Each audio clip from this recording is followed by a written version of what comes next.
this hollow, on a March afternoon in 1892, Elijah Hart bled out in his wife's arms. The Marshals called him a road agent. Pearl Hart called him her husband. Between October 12th and December 27th, 1897,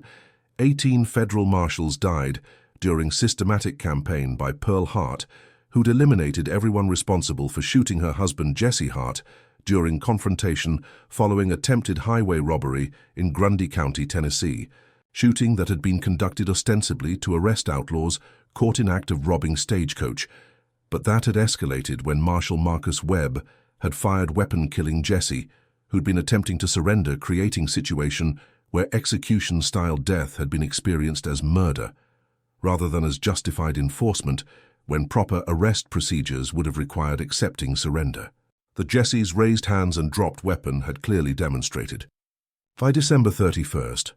all 18 marshals and supervisors who'd participated in shooting or who'd authorized pursuit or who'd dismissed wrongful death complaint were dead. Their bodies discovered throughout eastern Tennessee, where solitary actions by widow outlaw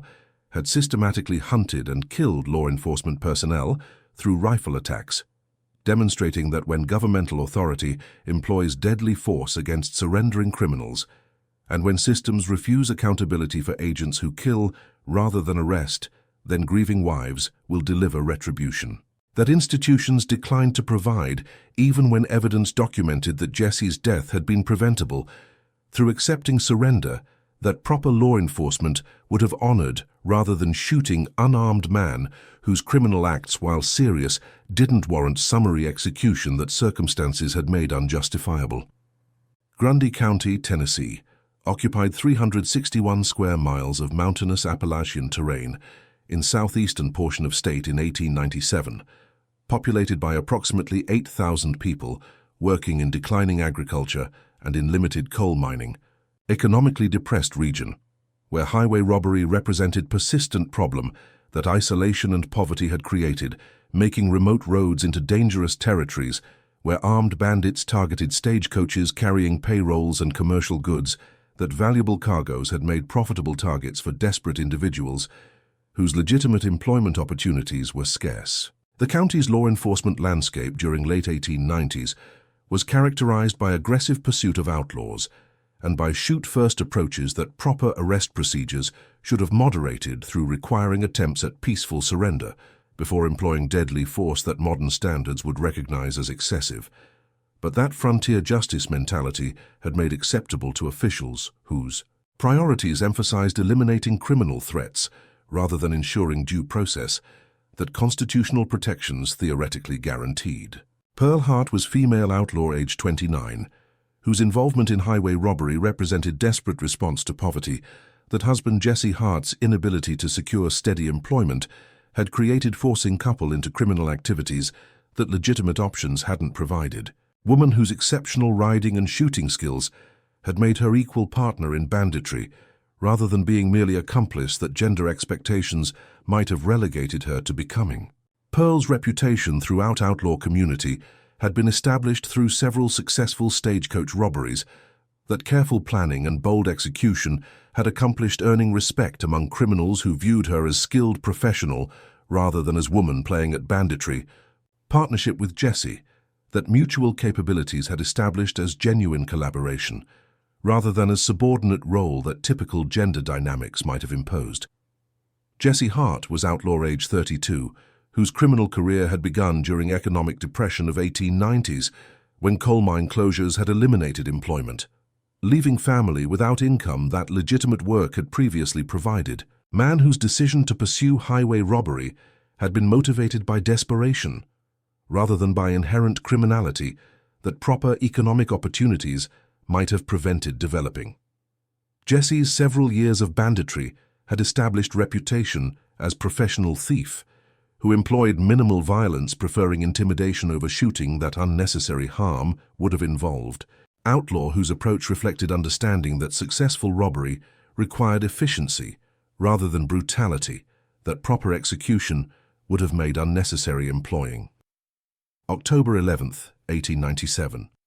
Stagecoach robbery had occurred on remote mountain road when Pearl and Jesse had stopped coach carrying mining company payroll worth approximately $3,000 operation that had proceeded according to plan with driver and passengers, complying with demands to surrender valuables without resistance that weapons display had made unnecessary forcing through violence. Robbery's completion had seemed successful when Pearl and Jesse had departed with stolen payroll riding toward predetermined hideout location, escape that should have allowed avoiding law enforcement, whose response time remote location typically delayed providing criminals with substantial head start before pursuit could begin organizing. Federal Marshals' pursuit had begun within hours when Stagecoach Company had reported robbery to authorities, response that had mobilized 18-man posse led by Marshal Marcus Webb, whose aggressive approach to outlaw apprehension had established reputation for employing deadly force rather than attempting peaceful arrests that proper procedures should have prioritized. Posse's tracking abilities had enabled locating Pearl and Jesse's trail within day, pursuit that had continued through night, following tracks that experienced trackers had identified leading toward remote cabin area where outlaws were believed to maintain hideout location. Confrontation had occurred October 12th morning when marshals had surrounded cabin where Pearl and Jesse had been resting after robbery, situation that proper law enforcement would have resolved through calling for surrender and through waiting for peaceful compliance that patient approach would have enabled obtaining. Instead, Webb's tactical decision had involved immediate assault, creating dangerous situation, where gunfire exchange had erupted when Jesse had emerged from cabin, attempting to communicate willingness to surrender, that circumstances had made only rational response when surrounded by superior numbers,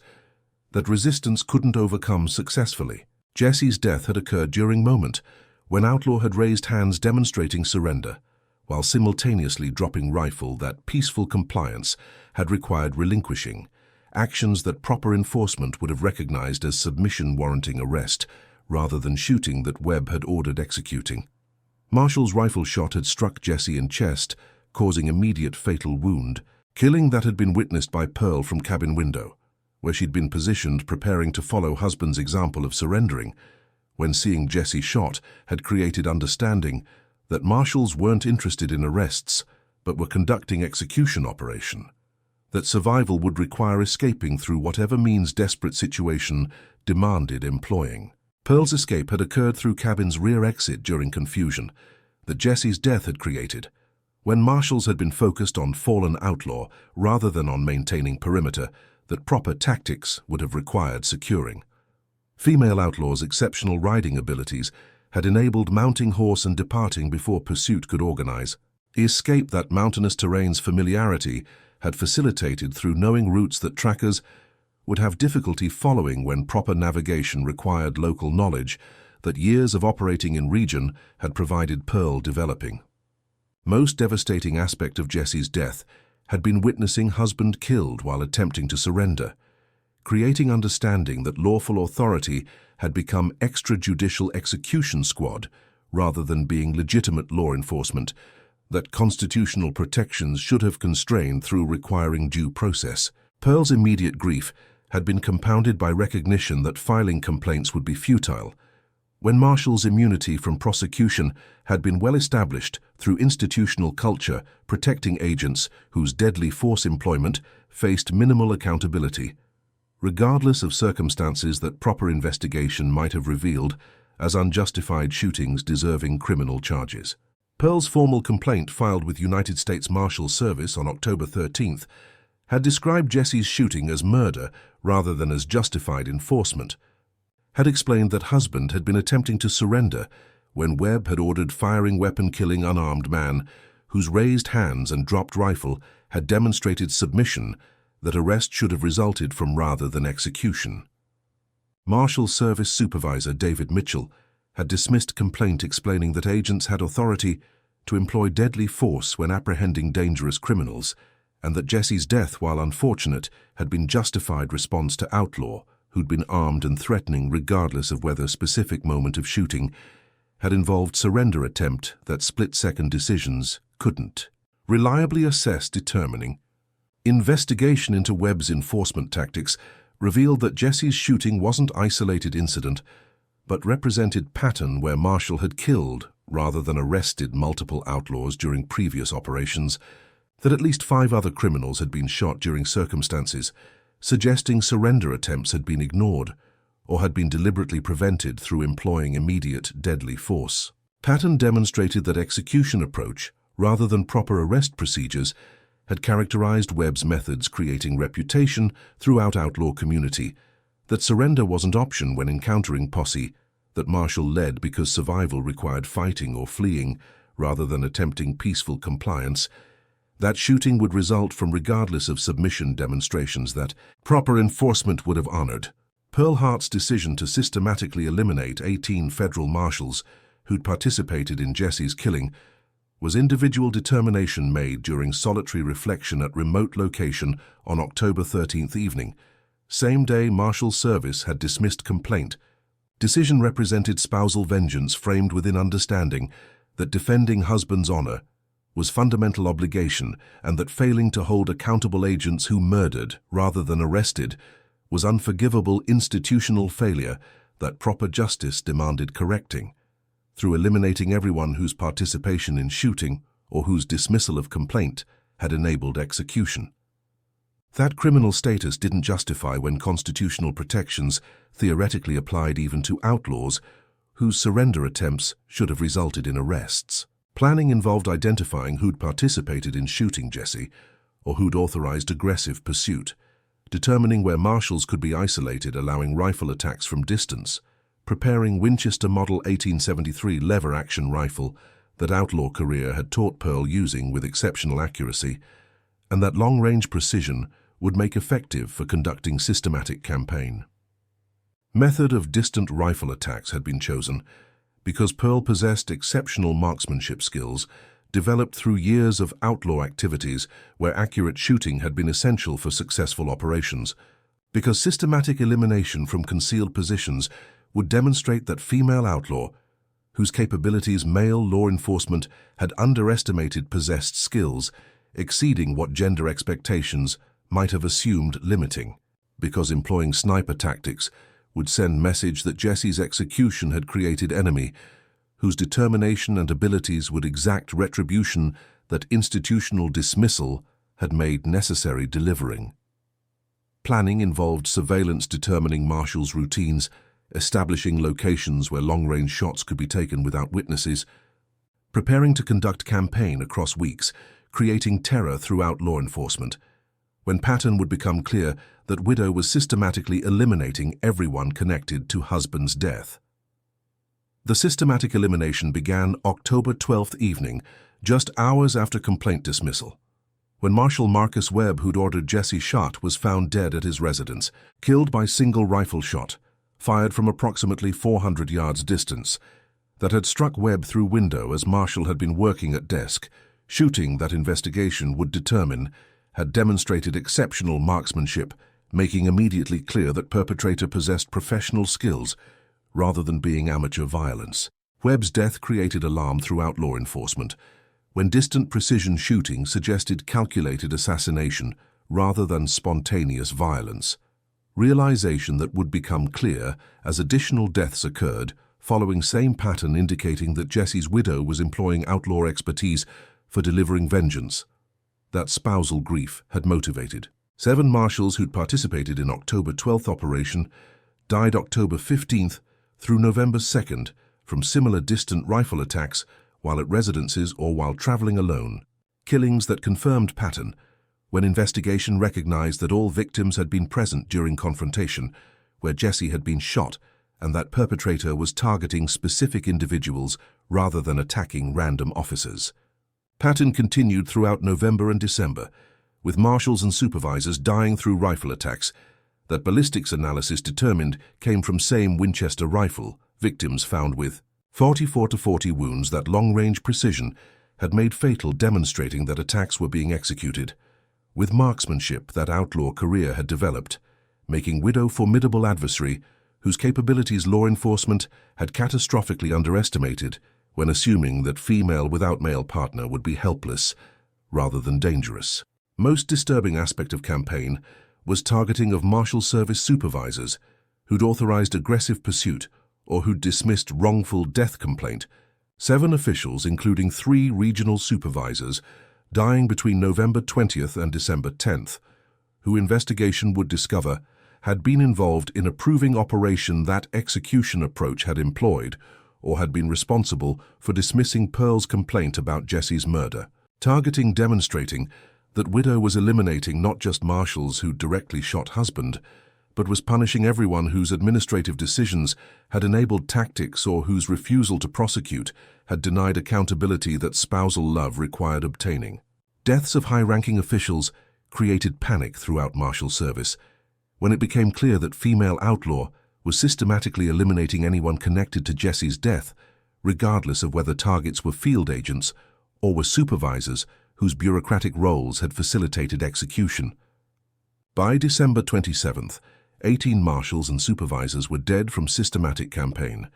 that had proceeded despite massive investigation involving federal and state law enforcement deploying hundreds of personnel attempting to identify perpetrator and to prevent additional killings. Elimination of everyone who'd participated in or who'd authorized operation within 11 weeks demonstrated capability and determination that authorities hadn't anticipated from female outlaw whose husband's death had seemed to render her isolated rather than dangerous. Investigation had focused eventually on Pearl, given obvious motive following Jesse's shooting,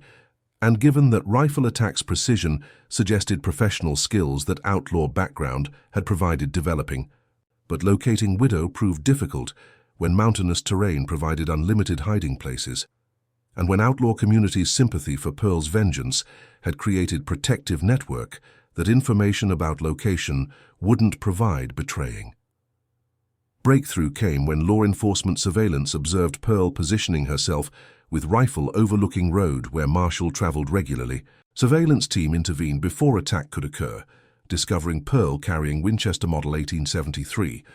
loaded with .44-40 ammunition and wearing men's clothing. That disguise had employed facilitating movements without attracting attention that female appearance might have generated. Arrest prevented additional death and provided opportunity for interrogation producing confession.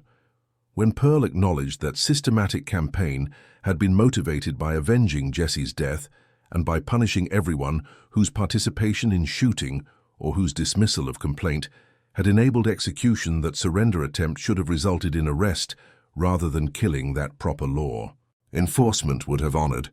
Written confession detailed 18 killings with outlaw's precision, describing shooting distances and target selection. Document demonstrating that systematic eliminations had been conducted with marksmanship that years of criminal career had developed, enabling accurate shots at ranges exceeding what most shooters could achieve consistently. Confession emphasized that each victim had been selected based on participation in Jesse's shooting, or based on authorizing operation employing execution approach, or based on dismissing complaint rather than prosecuting Webb. That campaign had been understood as spousal vengeance and as defensive principle, that surrender should be honored rather than as mere criminal violence, when actually proper law enforcement required accepting submission that Jesse's raised hands and dropped weapon had clearly demonstrated. Most remarkable aspect of confession was female framework Pearl had employed justifying violence. Written account explaining that Jesse's death while attempting to surrender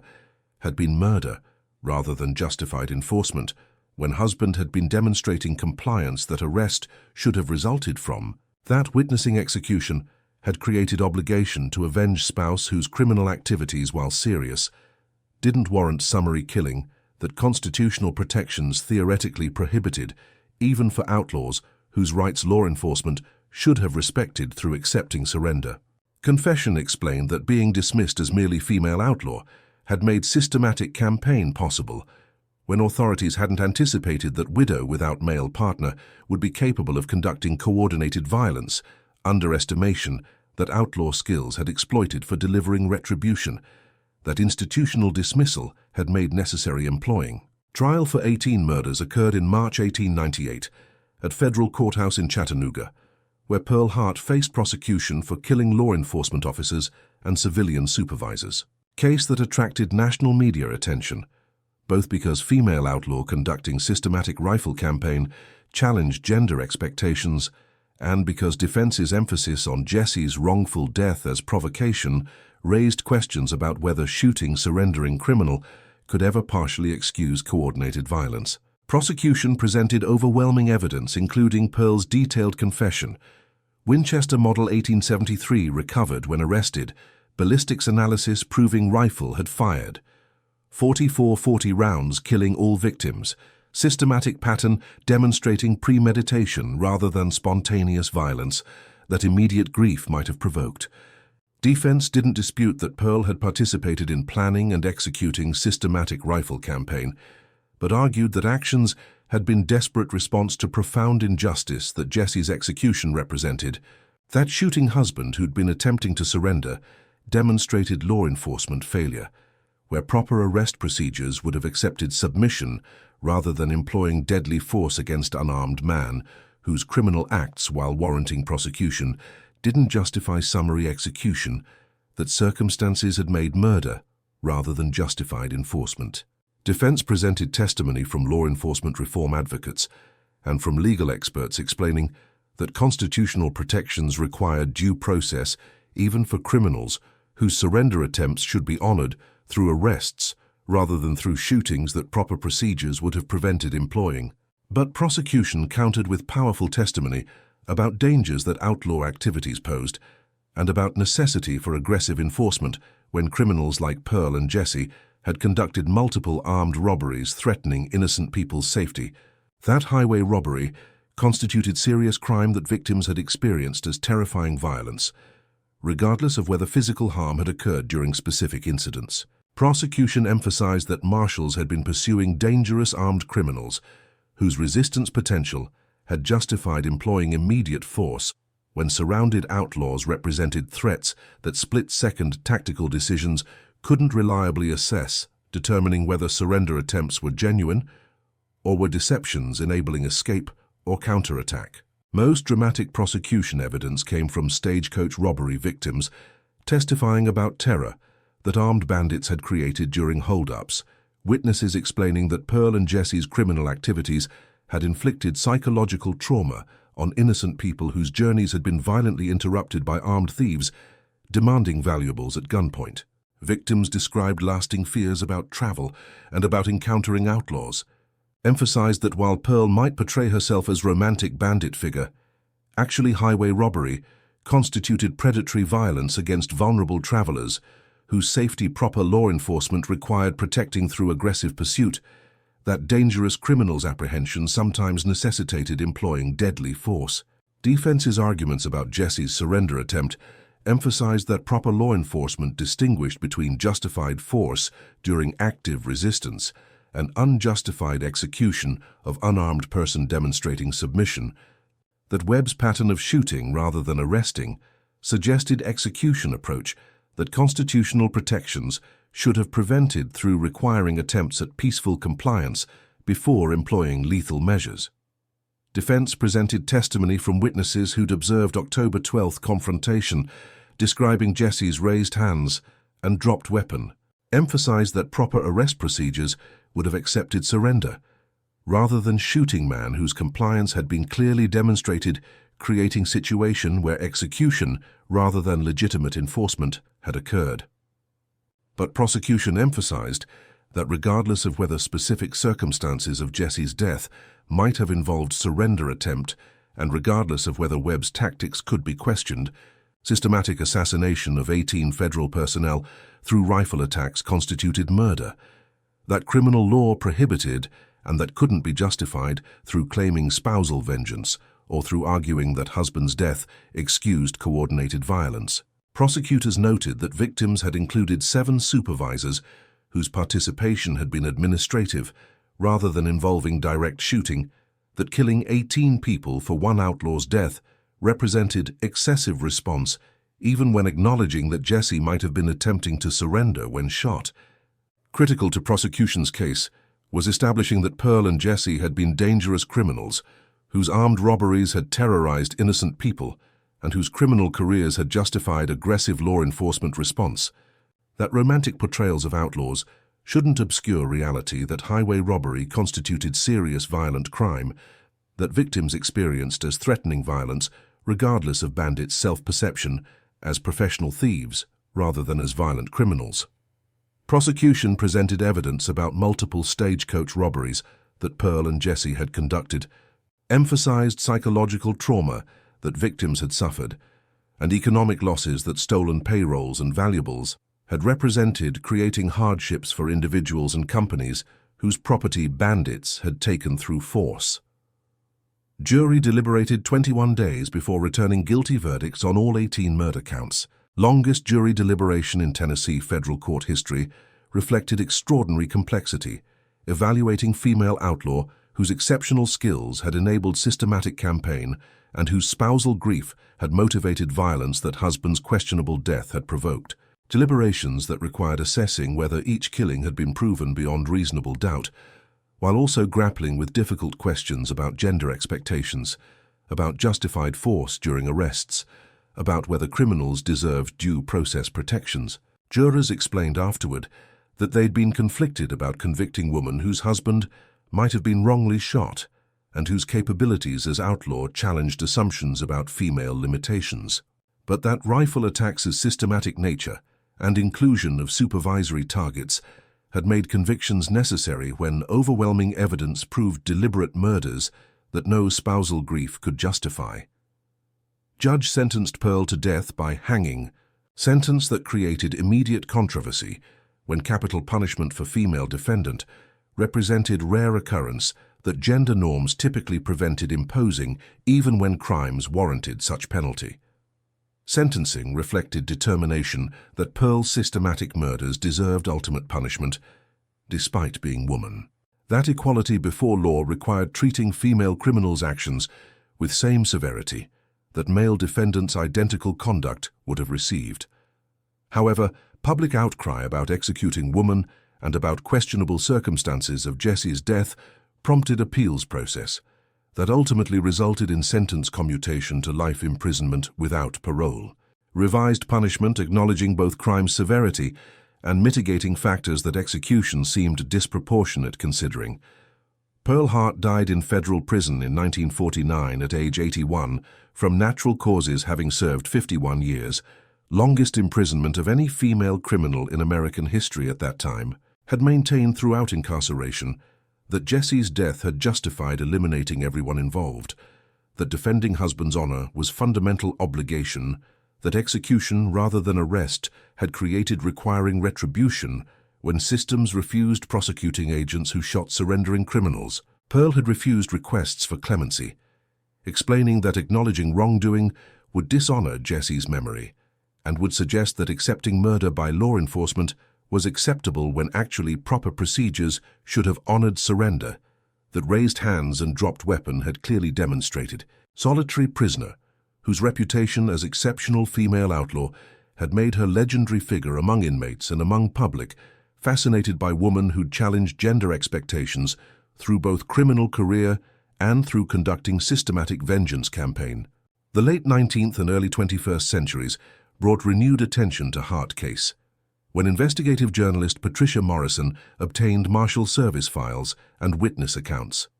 Research revealed that Webb's pattern of shooting, rather than arresting, represented institutional approach that execution tactics, rather than proper arrest procedures, had employed, creating dangers that reform movements would eventually address through establishing stricter deadly force protocols. Morrison published findings in 2024 book titled Tennessee Bandit: How Female Outlaws' Vengeance Challenged Law Enforcement. Comprehensive examination documenting outlaw career, Jesse's questionable death, systematic rifle campaign, trial and imprisonment, female criminality's cultural contexts. Most important discovery was documentation proving that federal marshals during 1890s had operated with minimal accountability when deadly force employment faced limited oversight, creating environment where shooting rather than arresting had been accepted practice that proper reforms would eventually eliminate, through requiring justification and through establishing review processes. Research revealed that Webb's pattern affecting at least 6 individuals killed during circumstances, suggesting surrender attempts had been institutional failure, where aggressive approach had been valued over careful arrest procedures that modern standards would require prioritizing. That Jesse's death, while potentially involving genuine surrender, had represented broader problem, where law enforcement employed execution tactics that constitutional protections theoretically prohibited. Documentary filmmaker Sarah Thompson produced Examination in 2024, film titled When Outlaws Surrendered Pearl Hart's Spousal Justice, featuring interviews with law enforcement historians, gender studies scholars examining female criminality, legal experts discussing deadly force standards, Morrison discussing research findings. Documentary presented balanced account acknowledging both criminal activity's seriousness that Pearl and Jesse had perpetrated and questionable circumstances surrounding Jesse's death that proper arrest procedures might have prevented through honoring surrender attempt. Most powerful documentary segment featured interview with Martha Collins, age 72 in 2024. Descendant of stagecoach robbery victim, Martha explained complex perspective. Great-grandfather experienced terror when Pearl and Jesse robbed coach he was traveling on, described lasting fear about encountering armed bandits during travel, emphasized that romantic portrayals of outlaws shouldn't obscure reality, that highway robbery constituted frightening violence against innocent people whose safety proper law enforcement should have protected through aggressive pursuit. But learning details about Jesse being shot while attempting to surrender created uncomfortable recognition that even criminals deserved due process, that proper arrest would have provided, rather than execution that circumstances suggested had occurred. Pearl's violence, while excessive, represented spousal grief that institutional failure had motivated,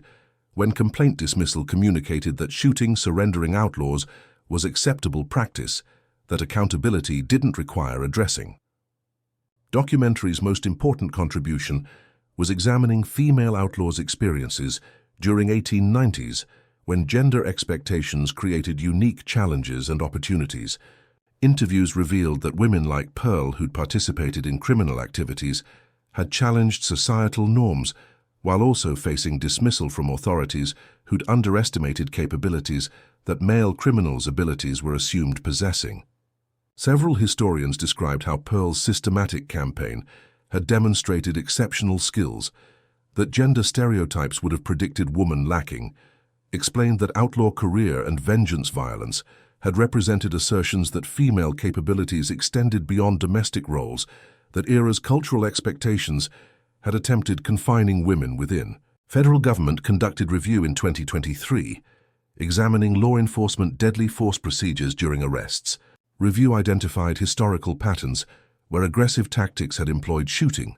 rather than attempting peaceful arrests, when proper procedures would have required honoring surrender attempts that constitutional protections theoretically guaranteed, even for criminals whose due process rights law enforcement should have respected. Review concluded that reforms implemented during 20th century, requiring justification and review for deadly force, had addressed institutional failures that Webb's pattern had exemplified,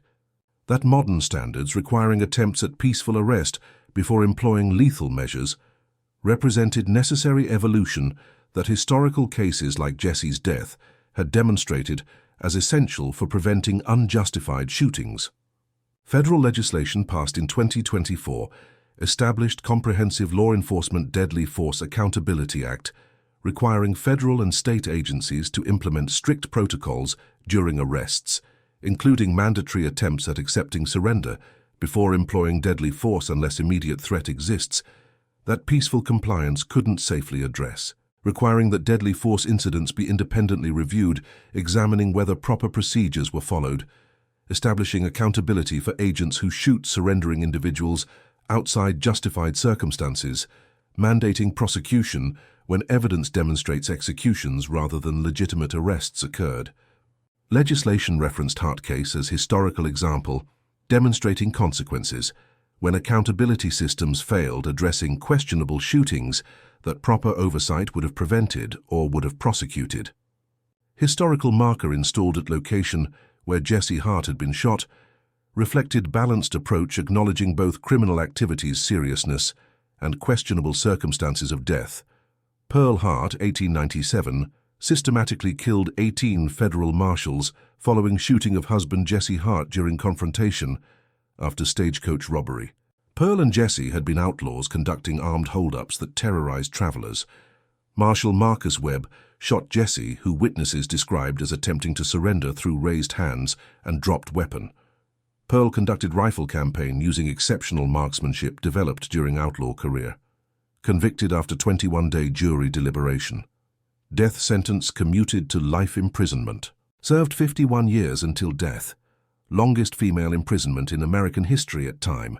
Case prompted reforms requiring deadly force accountability. Sight reminds us that criminals deserve due process, that surrender attempts should be honored, that spousal grief can motivate extreme violence. By 2024, Hart case remained most studied example examining intersection of female criminality, law enforcement deadly force and spousal vengeance. Case studied in gender studies programs about women who challenged Victorian-era expectations through criminal activities and through conducting systematic violence that male criminals' capabilities were assumed monopolizing. Modern law enforcement training incorporates Hart case when teaching deadly force protocols, emphasizing that accepting surrender serves both constitutional obligations and practical function, preventing retaliatory violence, that unjustified shootings can motivate creating cycles of violence, that proper procedures would prevent initiating. Comparative analysis examining Hart's 18 victims revealed complex picture, where Marshal Webb had shot Jesse and had ordered firing during surrender attempt, making him primary target, whose death represented direct accountability for execution. 7 marshals who'd participated in October 12th operation had been present when Jesse was killed, creating responsibility that rifle attacks had treated as warranting death. 7 supervisors who'd authorized aggressive pursuit or who'd dismissed wrongful death complaint had made administrative decisions enabling tactics. 3 remaining victims had been peripheral officials whose involvement had been supervisory roles in enforcement program. This distribution raised questions about whether killing 3 peripheral officials and 7 supervisors represented excessive response, even when acknowledging that Jesse's death had involved questionable circumstances that proper arrest procedures might have prevented. Modern scholarship examining Hart case within broader context of female criminality has revealed that Pearl represented rare example of woman who'd conducted systematic violence, employing professional skills that outlaw career had developed, that female criminals during 1890s had typically been relegated to supporting roles rather than being equal partners that Pearl's relationship with Jesse had established creating. Comprehensive analyses examining female outlaws throughout American West have documented that women like Pearl who'd challenged gender expectations through criminal activities and through conducting vengeance violence represented exceptional cases that broader cultural assumptions about female limitations had made particularly notable when capabilities demonstrated contradicted stereotypes, predicting women incapable of systematic violence, that male criminals' actions were assumed monopolizing. What distinguished Hart case from other outlaw conflicts was combination of Pearl being female protagonist, whose gender challenged Victorian-era expectations about women's capabilities and limitations, systematic rifle campaign being conducted with exceptional marksmanship, that outlaw career had developed demonstrating professional skills exceeding what gender stereotypes would have predicted. Jesse's death occurring during circumstances that witnesses described as surrender attempt, creating questions about whether shooting had been justified enforcement or had been execution that proper procedures would have prevented. Spousal vengeance being motivated by both personal grief and by principled objection to shooting surrendering person that constitutional protections theoretically prohibited. Life imprisonment spanning 51 years, making Pearl's incarceration longest for female criminal in American history, at time demonstrating that gender equality before law required treating women's systematic murders with severity that male defendants' identical conduct would have received, trial raising unprecedented questions about whether female outlaw deserved same harsh punishment that male criminal would have faced, or whether gender norms justified more lenient treatment. Federal legislation referencing case as historical example demonstrating necessity for deadly force accountability, that modern standards would establish preventing unjustified shootings. By 2024, 127 years after rifle campaign and 75 years after Pearl's death in prison, descendants of some 18 killed individuals had established limited dialogue with outlaw historians and with gender studies scholars examining female criminality. Efforts that had been complicated by fundamental disagreements about whether Pearl's actions represented justified spousal vengeance or represented excessive criminal violence that no grievance could excuse. Jennifer Webb, age 63, whose great-grandfather Marshal Marcus Webb had shot Jesse, initiated scholarly examination, explaining that understanding historical context was necessary for assessing whether law enforcement's aggressive tactics, or Pearl's systematic murders, deserved primary condemnation when actually both criminal robbery and questionable deadly force employment had contributed to tragedy affecting multiple families. Reconciliation efforts had been particularly complex because, unlike cases involving clearly unjustified institutional actions, Hart case involved criminals whose armed robberies had terrorized innocent victims, creating legitimate law enforcement interests in aggressive pursuit, balanced against questionable shooting that surrender circumstances had potentially made unjustified execution rather than legitimate arrest attempt. Participants in scholarly dialogues emphasized that honest examination required acknowledging both highway robbery's seriousness as violent crime affecting innocent travelers and Jesse's potential surrender attempt that proper arrest procedures should have honored through accepting submission, rather than through shooting unarmed man whose compliance witnesses had described observing. Contemporary debates about Hart case reflected broader conflicts about limits of law enforcement deadly force, about whether criminals' surrender attempts should be honored regardless of prior violent activities, about how spousal grief can motivate extreme violence, about whether female criminals should be judged differently than male defendants conducting identical actions. Annual academic conferences examining historical female criminality attracted both scholars emphasizing Pearl's challenge to gender expectations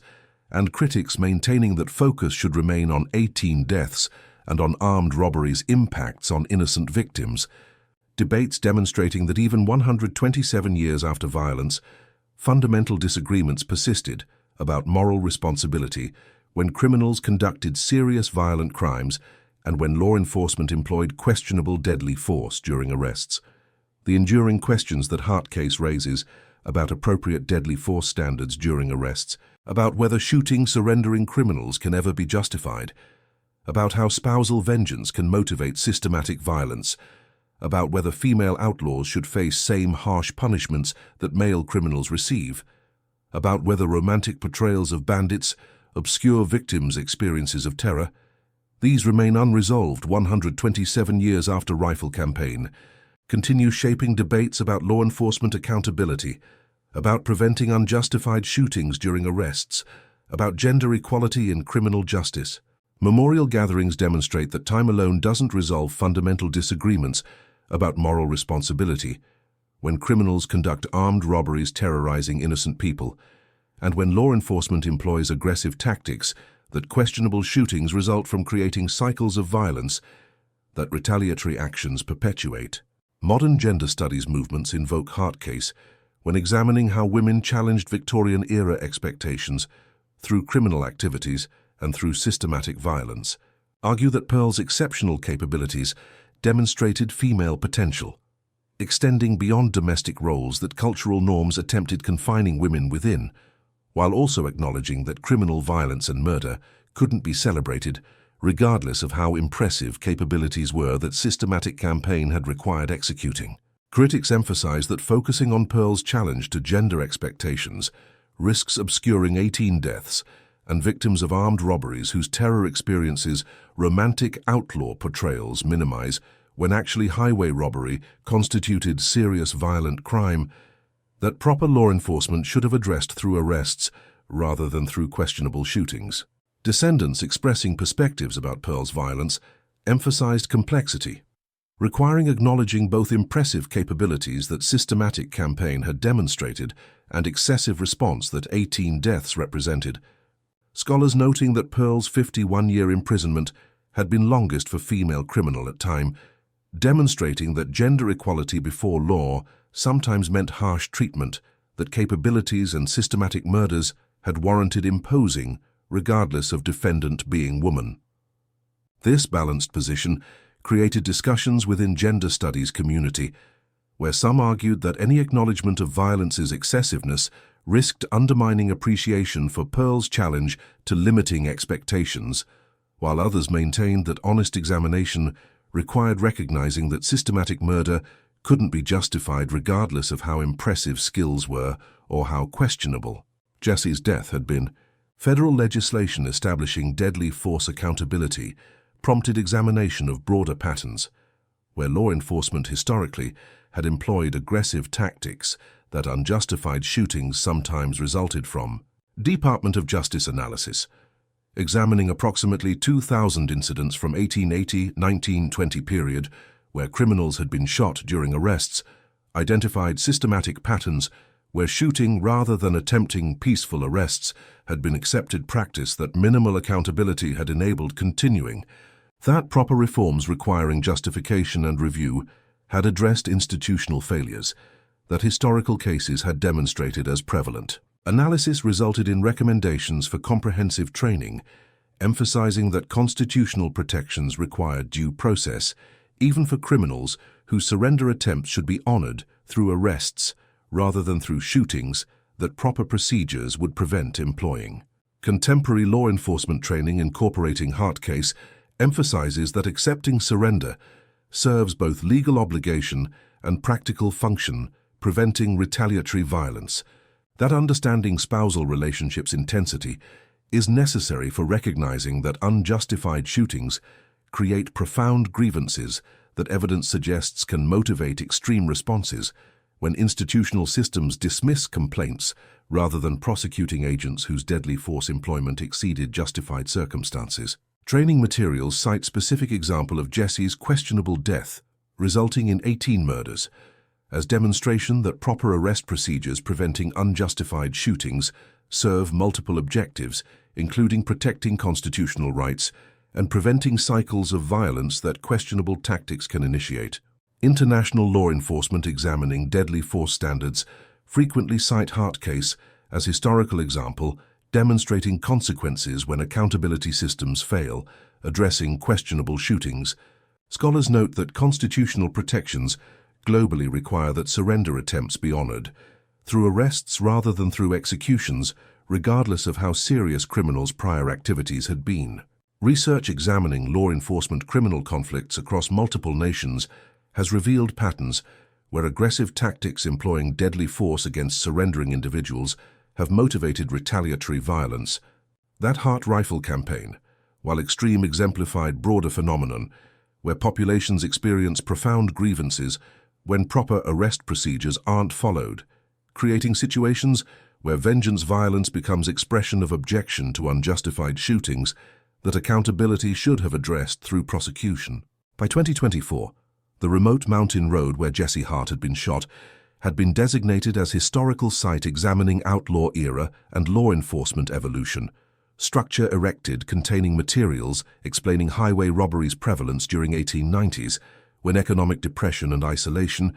had created conditions where armed banditry had thrived, creating dangers for travelers. Displaying information about proper deadly force standards that modern understanding had established, requiring attempts at peaceful arrest before employing lethal measures.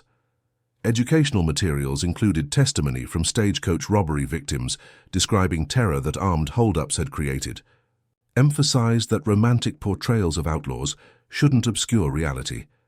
that highway robbery constituted frightening violence that innocent travelers had experienced as traumatic encounters affecting psychological well-being. Memorial site included section examining Jesse's death and questioning circumstances that witnesses had described. Materials presented competing perspectives about whether shooting had been justified enforcement, given active pursuit of dangerous armed criminals, or whether shooting had been unjustified execution when Jesse had been demonstrating surrender through raised hands and dropped weapon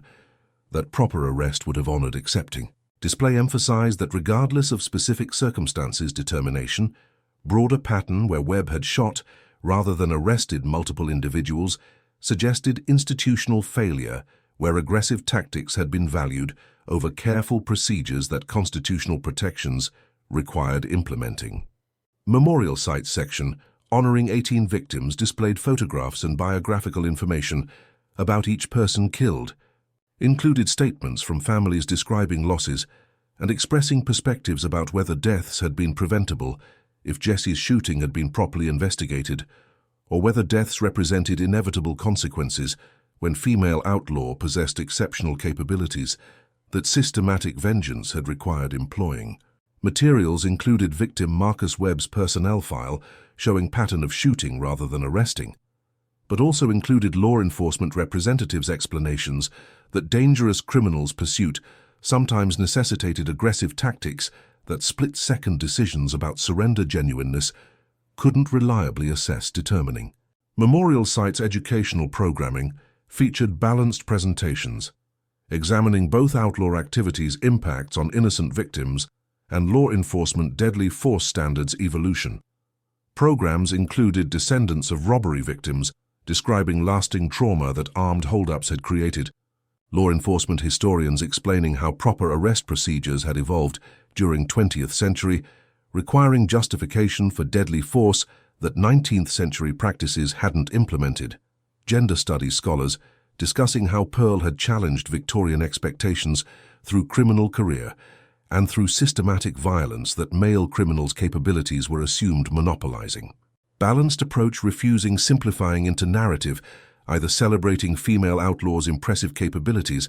or condemning systematic murders without acknowledging questionable circumstances that Jesse's death had potentially involved. Until next time, remember that Pearl Hart systematically killed 18 federal marshals following husband Jesse Hart's shooting during confrontation after October 11, 1897, stagecoach robbery in Grundy County, Tennessee. That Pearl had been exceptional female outlaw whose riding and shooting skills had established reputation as equal partner in banditry rather than being subordinate accomplice that gender expectations might have relegated her to becoming. That Jesse had been shot by Marshal Marcus Webb during moment when witnesses described outlaw as attempting to surrender through raised hands and dropped weapon, that proper arrest procedures should have honored rather than shooting unarmed man whose compliance had been clearly demonstrated. That Marshal Service dismissed Pearl's wrongful death complaint, characterizing shooting as justified enforcement, despite testimony suggesting execution rather than legitimate arrest had occurred. That Pearl conducted systematic rifle campaign employing Winchester 1873 and exceptional marksmanship developed during outlaw career, eliminating everyone who'd participated in shooting or who'd authorized operation or who'd dismissed complaint. That 21-day jury deliberation examined unprecedented questions about female criminality and about whether criminals deserved due process protections and about whether spousal vengeance could partially excuse systematic violence before convicting on all counts, making longest deliberation in Tennessee federal history. That death sentence was commuted to life imprisonment, that Pearl served 51 years until death, making longest female incarceration in American history, at time maintaining that defending husband's honor had been fundamental obligation, that execution rather than arrest had created requiring retribution. That case prompted federal reforms establishing Law Enforcement Deadly Force Accountability Act, requiring strict protocols accepting surrender and mandating independent review when agents shoot individuals outside justified circumstances, and that ultimately criminals deserve due process recognizing that surrender attempts should be honored through arrests. That spousal grief creates profound obligations defending husbands' memories. When institutional systems dismiss complaints rather than prosecuting questionable shootings, that female capabilities extend beyond Victorian limitations, as Pearl's exceptional skills demonstrated through both criminal career and systematic vengeance campaign. That violence cannot be justified, regardless of how impressive abilities were, or how questionable circumstances Jesse's death involved, when systematic murder of 18 people represented excessive response that no spousal grief could excuse, even while acknowledging that proper arrest procedures should have accepted surrender that raised hands and dropped weapon, clearly demonstrated creating situation where execution rather than legitimate enforcement potentially had occurred. If this complete story made you grapple with irreducible complexity of female criminality and law enforcement accountability, across 127 years, the discovery that Pearl Hart had been an exceptional female outlaw, whose exceptional riding and shooting skills had challenged Victorian-era expectations about women's capabilities through conducting professional highway robberies as equal partner, rather than being subordinate accomplice that gender norms might have relegated her to becoming. The shooting of husband Jesse Hart during October 12th confrontation, when witnesses described outlaw as attempting to surrender through raised hands and dropped weapon, that proper arrest procedures should have honored rather than shooting unarmed man whose compliance had been clearly demonstrated, creating questions about whether execution rather than legitimate enforcement had occurred. The Marshal Service's dismissal of Pearl's wrongful death complaint, protecting Webb rather than investigating shooting, despite testimony suggesting that surrender attempt had been ignored or deliberately prevented, communicating that criminals' constitutional protections were less important than protecting agents whose deadly force employment faced minimal accountability. The systematic rifle campaign, where Pearl employed Winchester 1873 and exceptional marksmanship, developed during outlaw career, eliminating 18 people, including 7 raid participants and 7 supervisors whose administrative decisions had enabled operation, and 3 peripheral officials, through distant precision shots, demonstrating capabilities that gender stereotypes would have predicted. Woman lacking. The 21-day jury deliberation, examining fundamental questions about female criminality and about whether criminals deserved due process, and about whether spousal vengeance could excuse systematic violence, making longest deliberation in Tennessee federal history, reflecting extraordinary complexity, evaluating woman whose impressive skills had enabled campaign that husband's questionable death had motivated the death sentence commutation to life imprisonment, that Pearl served 51 years until death, age 81, making longest female incarceration in American history, at time demonstrating that gender equality before law required treating women's systematic murders with severity that male defendants' identical conduct would have received. The federal legislation establishing Law Enforcement Deadly Force Accountability Act, requiring strict protocols, accepting surrender, and mandating independent review, recognizing that historical failures where agents shot rather than arrested had created institutional problems that proper reforms would address through requiring justification. The memorial site presenting balanced examination, acknowledging both highway robberies' impacts on innocent victims who experienced terror during armed holdups and questionable circumstances of Jesse's death that witnesses described as involving surrender attempt that proper arrest would have honored. The reconciliation efforts complicated by fundamental disagreements about whether Pearl's actions represented justified spousal vengeance or represented excessive criminal violence, when actually both armed robberies' seriousness and questionable deadly force employment had contributed to tragedy. The impossible questions about whether shooting surrendering criminals can ever be justified, and whether female outlaws should face same harsh punishments that male criminals receive, and whether romantic portrayals obscure victims' experiences. Leave your like and share. Subscribe for stories examining how women challenged Victorian limitations through criminal activities, how law enforcement deadly force standards evolved from aggressive shooting practices to requiring surrender acceptance, how spousal grief can motivate extreme violence when institutional systems dismiss complaints about questionable shootings. Comment about whether systematic rifle attacks were proportional response to Jesse's potentially unjustified shooting, or whether violence over outlaw husband, regardless of surrender circumstances, represented criminal extremism that no spousal grief could excuse. Whether 127 years provides adequate perspective for reconciliation when fundamental disagreements persist about whether Pearl's impressive capabilities should be celebrated as challenging gender expectations or should be condemned as enabling systematic murder, whether memorials should emphasize improper deadly force or acknowledge armed robberies' impacts on innocent victims whose terror experiences romantic outlaw portrayals minimize. Because these questions persist wherever law enforcement employs aggressive tactics during arrests, creating situations where shooting rather than accepting surrender becomes accepted practice. Wherever criminals conduct serious violent crimes that terrorize innocent victims, whose safety proper enforcement should protect through arrests rather than through executions, wherever spousal relationships create obligations defending partners' memories,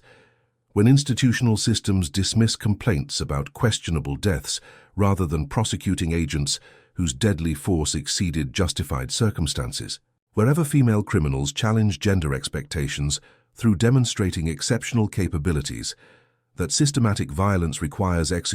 creating tensions about whether impressive skills should be acknowledged or whether focus should remain on condemning murders, regardless of how noteworthy abilities were, wherever accountability systems fail, addressing questionable shootings that proper oversight would investigate, determining whether executions rather than legitimate arrests had occurred, when witnesses described surrender attempts that constitutional protections required honoring through arrests, wherever Victorian-era cultural assumptions about female limitations are challenged by exceptional women whose criminal careers and vengeance violence demonstrated capabilities extending beyond domestic roles, that era's expectations attempted confining women within creating recognition that gender doesn't determine potential for systematic violence, that professional skills enable conducting when motivations including spousal grief and principled objection to unjustified shootings combine creating determination that retaliatory campaigns express through eliminating everyone whose participation in questionable deaths or whose administrative decisions enabling tactics or whose dismissal of complaints had contributed to executions that proper procedures would have prevented through accepting. Surrender that raised hands and dropped weapons clearly demonstrated requiring arrests rather than shootings, that split-second tactical decisions allegedly couldn't reliably assess determining whether submission was genuine when actually proper training and protocols would establish that honoring surrender serves both constitutional obligations and practical function preventing cycles of violence. That unjustified deadly force can initiate creating retaliatory responses, that spousal love or principled objection motivates when alternatives mean accepting that governmental authority can shoot surrendering individuals without facing accountability, that prosecution should provide through criminal charges, rather than through characterizing questionable deaths as justified enforcement, that split-second decisions excused employing, even when witnesses described circumstances suggesting executions rather than legitimate arrests had occurred, making dismissal of complaints into institutional failure that reforms would eventually address through establishing deadly force accountability